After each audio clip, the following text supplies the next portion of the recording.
Hi friend, welcome back. Today I'm going to jump a little bit into some common misconceptions when it comes to healthy eating, healthy diet and lifestyle. There are some things that get thrown around that we think are healthy and actually are not doing us a service. So let's dive in. Hi friend, welcome to Made to Be Thriving. My name is Melissa, daughter of the king, wife, dog mom, and a former elementary school teacher turned nutritional therapy practitioner. Are you feeling overwhelmed or even stuck in your wellness journey? You know that how you're feeling and what you're struggling with can't be normal, and there must be a better way. I was there too. I started feeling that prompting of the Holy Spirit to dig deeper, and He led me onto a better path with the right guidance that turned things around. This can happen for you too, and I'm here to help you get there. There is hope as we put our faith first, lean into God's word and truth about how we need to take care of our bodies. If you're ready to stop just surviving and start thriving, you're in the right place. Whether you're in your car, working on your to-do list, or just needing to take a break from your busy day, tune in and be encouraged. Okay, let's talk portion control and calorie counting. I am someone who is on the other end of the spectrum as far as weight. Most women out there are trying to lose weight. I've always been one trying to gain weight. However, there are so many similarities between the two. In fact, I had a really great conversation with a woman one time. We were both getting these IV infusions at my naturopath, and we met there and we just started talking. And she had the opposite struggle as I did. And we just started talking, and she realized, and I will always remember this because she made the comment like, wow, I never really thought about the fact that someone who's really thin may have the exact same problem I do, but the opposite end of it. So here she is, someone who's really struggling with weight, trying to lose weight. I'm sitting there as someone who has been struggling to gain weight. And so it was a really good conversation talking about how we can have a very similar issue, but the opposite. And so a lot of things to do with diet and lifestyle apply to both of us. When it comes to calorie counting and portion control, there's a lot of misconceptions out there, and this topic gets brought up a lot. So here's the thing. If we are eating a whole nutrient-dense food diet, we really don't need to worry about those portions or the calories. What we want to make sure is that we're getting satisfied with that food. Now, if we're eating a diet that is rich and full in highly processed foods, then yes, portion control, calorie counting is probably something you want to pay attention to. If you notice when you look at packaged foods, those are usually the things that list the amount of calories. They'll also list all the things that they add to it. In one of my programs, and even with clients, we talk about those labels and really help you feel more confident when you are shopping, so that you know what to actually look for versus the things that you don't really need to worry about. One of those would be how much calories are in this fruit or this veggie or this meat. That's not something we really need to worry about. And something I discovered in my own health journey when I was having to cut out a lot of things like gluten and dairy, and then we're trying to figure out like, how do I get myself to gain more weight? I was then trying to make sure I got a certain amount of protein per day, and then, which is fine, but then I was also trying to get enough calories that was recommended for someone trying to gain weight. You know, if you look at those different apps and you say what your goals are, if you're trying to lose weight or gain weight, it tells you the number of calories you should be reaching for each day. Well, I was doing that, and I started to find myself becoming very stressed out because here I am trying to eat super healthy, improve my digestion, improve my health because I've had a number of issues going on. Well, all this healthy food was not adding up to the number of calories that I was being told when I look at these different apps or websites that I should be getting. I couldn't seem to get enough of the calories being recommended, but I felt very satisfied. I felt like I was getting plenty of food. I felt good about all that. I wasn't under eating, but what I noticed when I look at packaged foods, things like that, you can very quickly get those calories in super fast. What's the difference? One is junk, the other is actually healthy food. The healthy food I was struggling with and realized I was getting stressed out trying to count those calories and try to get enough of the calories as I was being told by those apps or websites or whatever. So I stopped doing that because I realized it was just causing me stress, and I really didn't notice it being beneficial to me in any way. So I let you know that because so many believe that they're supposed to be counting calories. They need to restrict their calories. They need to have such strict portion control. They should only have this amount of this item and this amount of another. When it comes to healthy diet, we do want to have a balanced diet, meaning we want to get a good amount of fats, proteins, and carbs. And we want to do the best we can in being consistent with that. If we are doing that, we're going to start noticing a big difference. Where we do want to watch portions would be on things that are packaged and processed, because those are the things that are not fresh. They've got things added to them, and they may or may not be beneficial to you. So those are the areas you do want to watch your portion size. So don't think that you need to be weighing out every food item you eat. There are people who do that. They think they need to weigh out everything. Not always necessary. It depends on what your specific needs are. Are you trying to just make sure you get the proper amount of fats, proteins, and carbs for your plate of food? Okay, that might be fine to do that. But don't limit yourself on that plate of food. Let's say you eat that plate of food, you got good fats, proteins, and carbs, but you still feel hungry. Eat more of that. Maybe it wasn't enough fat, protein, or carbs. And that is something to work on as well, to figure out your ideal balance. Some people need way more protein. Some people need more carbs or more fats. And they have to adjust those macronutrients based on their individual need.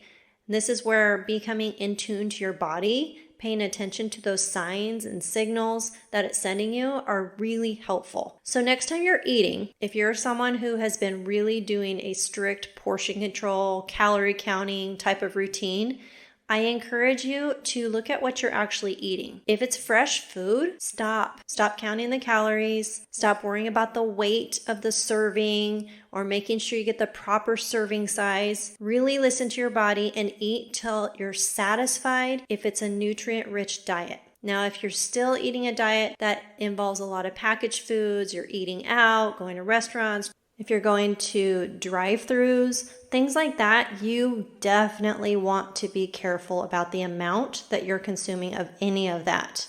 I wouldn't recommend going through any drive-thru unless you absolutely have to. And even in that case, do the best you can in choosing what you're going to eat there. Even fast food restaurants usually have an option that is healthier. It still may not be healthy because of the type of oils or the type of ingredients that they're using, but it often is healthier than probably their most popular menu items. So I want you to be encouraged that you do not need to worry about calories. Even when I was talking about just getting in some good nutritious shake options and stuff like that with a group one time, I had the common question of, well, how many calories is in that? And what we were talking about were products that are made from fresh food. They aren't made from any junk. There's no fillers in it, none of that. It's stuff that was made or is made from dehydrated veggies and real food ingredients. So there's no reason to worry about how many calories are in that shake because every ingredient in it is real food. So I don't need to worry about it. The concern is those processed foods. That's where the concern is. So I want to encourage you to stop doing the portion control. And here's another one I want to add in.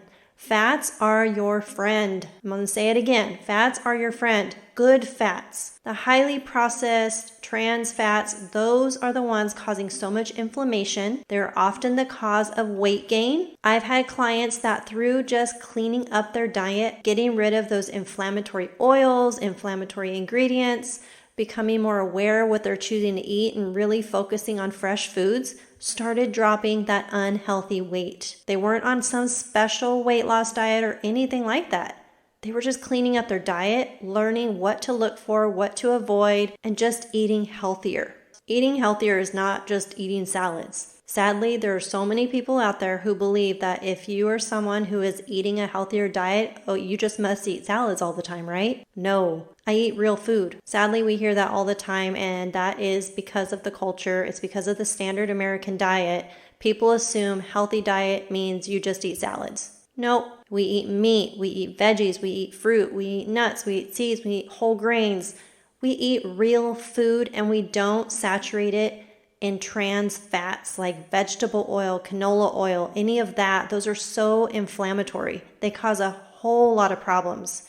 Instead, We use things like coconut oil, avocado oil, olive oil. We choose healthier fats. Avocado's a great fat, nuts and seeds. We get good fats in them. Eating a low-fat diet is really causing a lot of problems in our health, especially women. It causes a lot of problems with hormonal health, hormonal imbalances. We need fats. Our hormones need fats. So if you are eating a low-fat diet because you think that's the way to lose your weight, I want to recommend that you try including real healthy fats into your diet. Don't worry about portion control. Worry about making sure you're eating real food.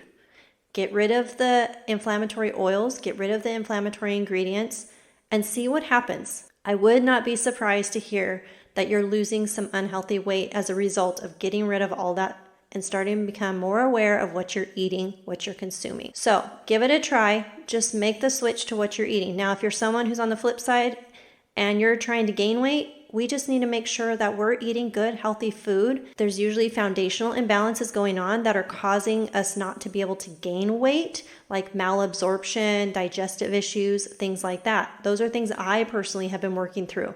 I know I've got malabsorption issues and slowly been able to put on a little bit more weight at a time. So the cause for each one is going to be very different. Whether you're trying to lose weight or gain weight, the causes may be similar, may be different. It really depends on the individual. But the thing is, we're both trying to do the same thing. We're trying to make sure we get the right foods into our bodies.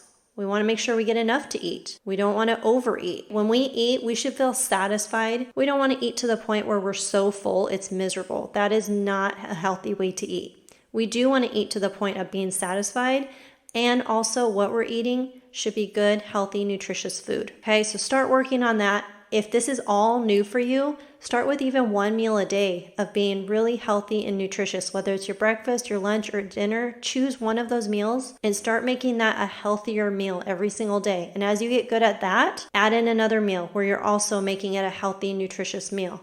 And just work your way up to where all your meals are healthy, full of rich, nutrient-dense foods as consistently as possible. Now, of course, you're going to have those times where you have to eat out. You have to go grab something quick. Just make better choices when you do. You're going to go on trips. You're going to go on vacations.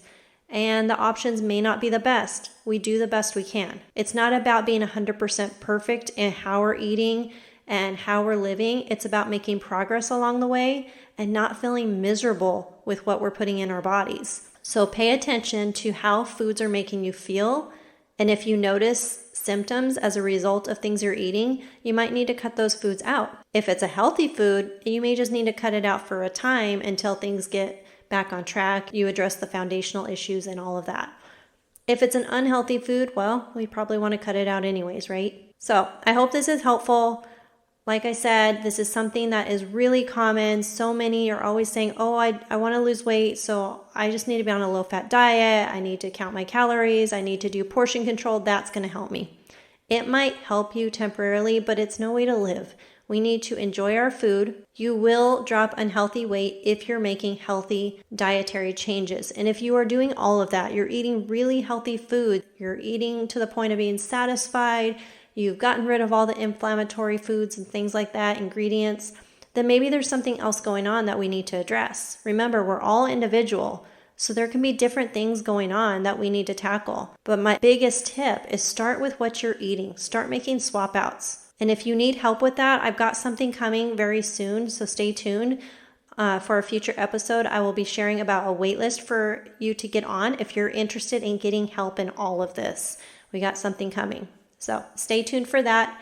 In the meantime, start working on improving your diet. What are you eating? And don't be stressed over calorie counting. Let's stop worrying about that. Maybe don't even count your calories right now. Just focus on getting a nutrient-dense diet in place.